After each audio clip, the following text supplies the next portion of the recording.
baik. Ini agama Anas kenalin sedikit ya, mereka paling mengelatu aswaja. Biasanya ajarannya mereka khusus dikasih label aswaja. Asli wejangan Jawa. Itu singkatannya. Pertama bertawasul kepada kubur, penghuni kubur. Makanya pada rame, apalagi tanggal-tanggal bagus, hari-hari bagus di Jawa itu hari paling bagus, bahkan seluruh Indonesia. Jumat Kliwon, jadi Kemis Legi malam Jumat Kliwon. Karena Jumat itu 8, Kliwon itu 9. Berapa? Oh, paling tertinggi. Itu. Makanya orang Jawa itu punya hari 5. Paing Pon Wage Kliwon Legi. Kliwon itu tengah. Ya. Itu. Pon barat, ya. Terus kemudian Paing timur. Wage sama ini utara selatan. Itu makanya dari sini rahasianya kenapa ada pancer papat siji limo. Maksudnya wali itu akhirnya ada dibagi sesuai dengan arah. Persis seperti konsep Hindu. Hindu itu punya dewa 9. Wali barat, dewa barat, dewa timur, dewa barat namanya apa? Hah? Pasti nggak ngerti. Ada dewa utara, dewa selatan. Itu. Cuma kalau di Jawa, dewa selatan itu di Jogja Nyi Roro Kidul, kalau utara itu Nyi Sekar. Kemarin kan nikah sama Mbah Kodok itu. Nah, Anda nggak ngerti di media kan? Ada pernikahan Mbah Kodok dengan Nyi Sekar kan? Di Ngawi itu. Ditanya, kenapa Mbah nggak nikah sama Nyi Roro Kidul? Wes punya suami anak. Ini belum. Masya Allah. Anehnya diresepsiin persis seperti pernikahan benar. Alhamdulillah, Masya Allah. Ini. Terus kan terus barat daya barat timur kan 8, tengah 1 namanya 9 itu. Terus kemudian mereka meminta syafaat kepada Nabi.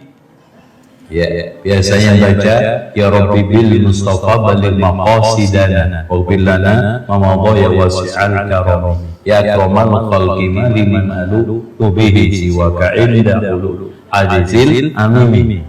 Itu biasanya disebut dengan qasidah burdah, dilakukan itu, dan berbagai macam lagu bisa semua menyujurkan istighosah kesyirikan, istighosah kepada adanya keramatan dan yang lainnya. Itu Masya Allah di mana terjadi. Bahkan di dalam kitab Syekh Manaqib Abdul Qadir Jailani disebutkan ya ibadallah rijalallah aghisuna bifadlillah. Subhanallah, ibadallah rijalallah aghisuna bifadlillah. Sama qasidah burdah tadi. Wahai makhluk yang mulia, kepada siapa lagi aku berlindung ketika musibah menimpa kami kalau tidak kepada engkau. Terus memuja manaqib Syekh Abdul Qadir Jailani. Yang lucu di dalam kitab itu diceritakan Syekh Abdul Qadir Jailani mengadakan pengambaraan selama berpuluh-puluh tahun. Ternyata ketemu dengan Nabi Khidir di pantai, ya, di pantai laut, nggak disebutkan di mana. Kemudian disuruh untuk berhenti di pinggir laut, nggak sholat, nggak ini semua sampai ya mimpi basah mandi junub aja nggak sempat. Itu pun ditengokin oleh Syekh Abdul Qadir ini. Nabi Khidir cuma setahun sekali, sampai setelah 3 tahun lulus maka dilepas mendapatkan ilmu laduni. Setelah itu dia pergi ke Baghdad untuk berdebat dengan 100 ulama. Masya Allah. Ulama ahli tafsir didatangkan, ahli fikih didatangkan, ahli hadis didatangkan, semua ternyata kalah debat. Karena apa? Keluar dari dadanya Syekh Abdul Qadir Cahaya, ngambil ilmunya ulama tersebut. Akhirnya goblok-goblok kabeh. Lah kalau begitu kan enak lah ya. Gampang jadi orang pinter. Membudayakan selamatan dan tahlilan ini wajar ya. di mana aja, masya Allah. Mentradisikan hatapan Al-Quran di kuburan. Baca Quran di kuburan itu bisa hatam, di rumah nggak pernah. Makanya setannya pindah semua ke rumah. Iya. Ini ciri-ciri, masya Allah Bapak. Ciri-ciri lingkungan itu kalau sudah jauh dari Islam, masjidnya sepi, kuburan ramai, itu aja cirinya. Antum lihat aja di mana aja. Kebalikannya, kalau masjid ramai, kuburan sepi, nah itu. Lihat Mekah, Madinah, yang ramai mana? Kuburan atau masjid? Masjid. Tapi di beberapa tempat kita, ramai masjid apa kuburan? Kuburan, masya Allah. Kadang membludak. Kadang apalagi menjelang seminggu sebelum hari raya, sebelum Ramadan, sebelum hari raya, itu wanginya ngalahin masjid. Itu sampai 500 meter sekilo bau kena angin. Berbagai macam minyak dituangin masjidnya. Apa kan? Ada Rasulullah mengatakan iqra'ul Qur'ana wa la ta'kulu bihi. Bacalah Al-Quran, jangan kamu makan dengan bacaan itu. Bahkan kadang-kadang perang diskon karena persaingan ketat. Yasin diskon 35%, Al-Baqarah diskon 25%. Masya Allah. Menghadiahkan suratul Fatihah. Al-Fatihah. Itu kan. Ila hadratin Nabil Mustafa Muhammadin sallallahu alaihi wasallam wa ala hadhihi wa ala kulli niyatin Al-Fatihah. وإلى حضرة عبد القادر الجيلاني وأولى التسعة وإلى أرواح آبائنا وأمهاتنا وجدنا وجدتنا وعلى هذه النية وعلى كل نية صالحة البقرة. Pada nggak bisa. Aduh, Pak, Al-Baqarah. Itu. Menyiarkan ritual Yasin, masya Allah. Kita nggak melarang orang baca Yasin, mah. Pokoknya kalau anak-anak itu pasti nggak beres. Coba mobil bagus, mobil-mobilan. Nah, itu. Jadi main bagus, main-mainan. Yasin bagus, Yasinan yang nggak bagus. Tahlil bagus, tahlilan yang nggak bagus. Tasbih bagus, tasbihan yang nggak bagus. Makanya kalau antum istilah sholat Jumat, jangan Jumatan. Itu ada, Mas, yuk Jumatan, main-mainan. Makanya duduknya di belakang banget. Datang akhir, pulang pertama. Dan anehnya Pak, kalau Yasin itu dicari kalau ada orang mati gitu. Padahal Allah berfirman dalam surat Yasin apa? Liyunziru man kana hayyan wa yahiqqal qawlu 'alal kafirin. Hendaknya Rasulullah SAW memberikan peringatan kepada mereka yang hidup. Itu. Pak, sekarang Quran isinya hidayah, mengajak orang sholat, mengajak puasa, mengajak sedekah. Orang mati sholat, orang mati puasa, orang mati sedekah, ya, mau iktikaf. Yang butuh Quran itu yang hidup, sehingga supaya sholatnya benar, zakatnya benar, amaliyahnya benar, kifah di dunianya ini supaya menjadi orang soleh. Nah itu, ya, soal masalah khilafiyah, membacakan Quran itu sampai atau tidak. Tapi kalau sudah transaksi itu nggak ada. Transaksi diundang karena saya nggak bisa baca sebagai anak soleh, akhirnya nyewa orang. Akhirnya nanti mendorong orang nggak belajar, mensewa, mau semutrum ini, sebes diundang, itu, tentang kaya, melestarikan talqin mayit pasca penguburan sekalian adanya juga, mendirikan bangunan di kuburan. Wah, ini paling banyak. Ini masya Allah udah hampir nyaris sudah kayak candi. Kalau antum lihat, ya, anak sedang menulis Wali Songo itu. Kan harus melihat situs-situs arkeologi, bukti-bukti untuk penulis. Udah kayak candi, ya. Sallallahu pada Rasulullah paling membenci.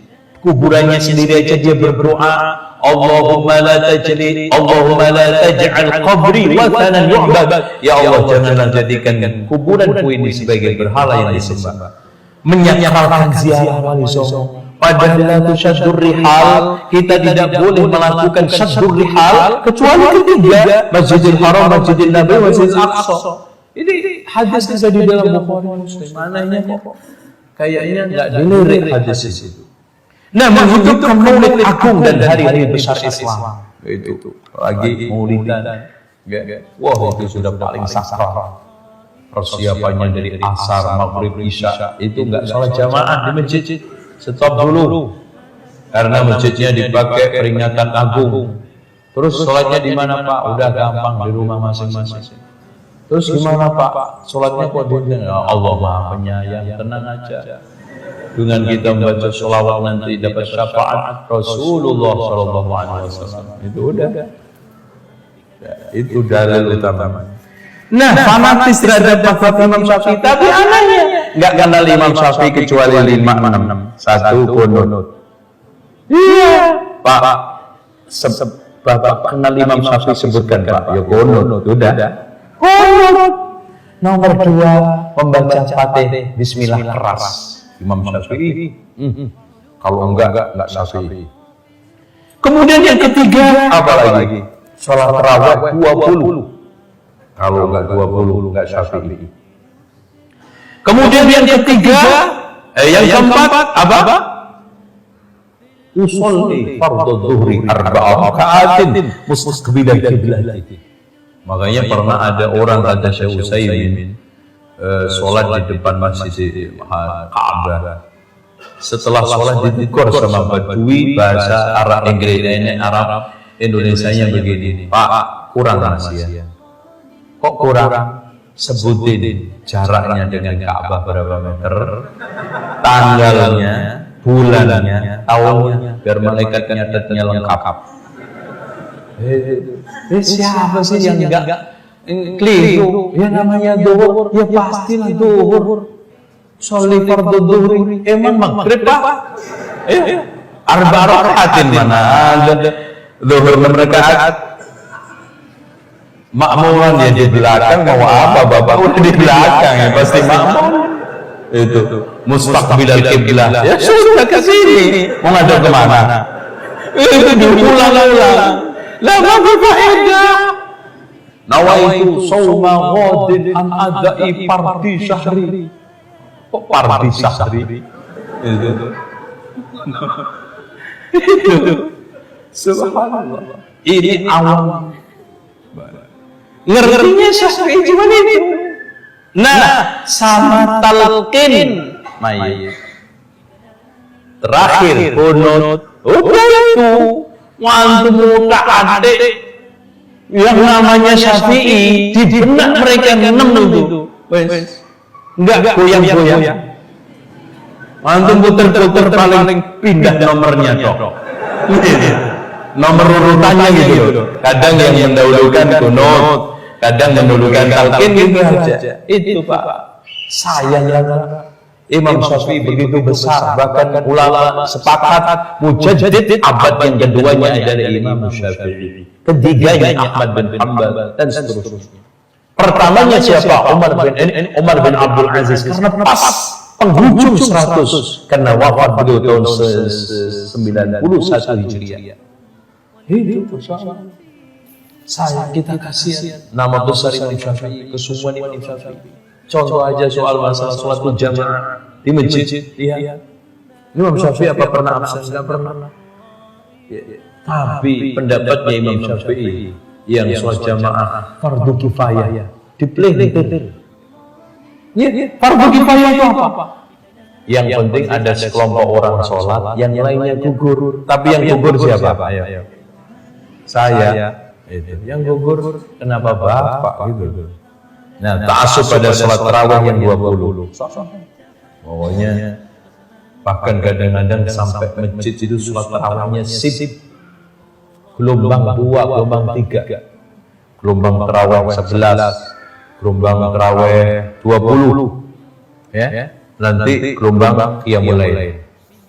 Rumah rusak. Nah, selanjutnya ini yang paling parah juga.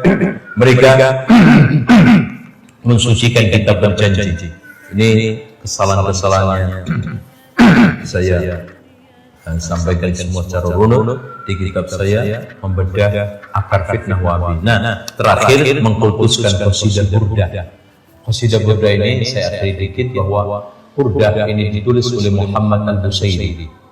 dia mengklaim kena sakit stroke dan mimpi ketemu Rasulullah dikasih surga, tapi setelah melek ternyata burdanya nggak ada, hilang. Nah, dia terus kemudian ketemu orang miskin, tanya tentang qasidah itu. Ternyata setelah disampaikan, orang-orang miskin itu kaya raya. Dan ternyata juga orang-orang yang kena penyakit baca itu sembuh, sehingga dikatakan qasidah barokah juga karena menyembuhkan. Dan Busairi ini seorang yang nggak jelas, lebih kepada filosof ya, sufi, darwis, dan itu pada abad ke awal 7 ya, wafat tahun 608 Hijriah. Kemudian dia menulis itu, ya Rabbi bil Mustafa baligh maqasidana wa kullana ma madha ya wasi'al karam ya Rabb Maulaya shalli wa sallim daiman abada ala habibika khairil khalqi kullihim. Di sini saya turunkan beberapa hal yang terkait dengan berbagai macam penyimpangan qasidah itu dan komentar ulasan Quran Sunnah serta pendapat para ulama, insyaallah. Dan akhirnya cukup. Itulah yang saya anggap mewakili pemahaman ajaran tradisi yang di tengah masyarakat. Ya, mudah-mudahan apa yang saya sampaikan bermanfaat, dan semoga apa yang saya uraikan ini bisa direnungkan ya, menjadi satu bibit-bibit penerang untuk supaya kita semakin kokoh memegang Alkitab wa Sunnah. Demikian, subhanakallahumma wa bihamdika asyhadu an la ilaha illa anta astaghfiruka wa atubu ilaik. Assalamualaikum warahmatullahi wabarakatuh.